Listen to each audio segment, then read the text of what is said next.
What is the sympathetic nervous system? It's our fight or flight response. It's also responsible for maintaining bowel and bladder function, heart rate regulation, and it even causes anxiety if it's elevated.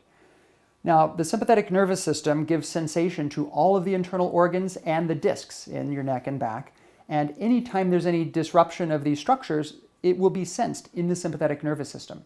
This can trigger a reflex where you have other changes in your sympathetic nervous system. So pain in the gut, pain in the pelvis, pain in the discs may trigger anxiety. It may increase your heart rate. It may cause a fight or flight response. Identifying this response clues us in as to where this pain may be coming from.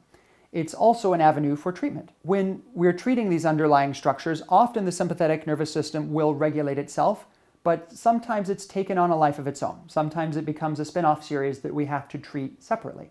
So we will identify the primary source of pain, treat that, and then separately re-regulate the autonomic nervous system. Sometimes when the sympathetic nervous system is out of control, it's like a fire.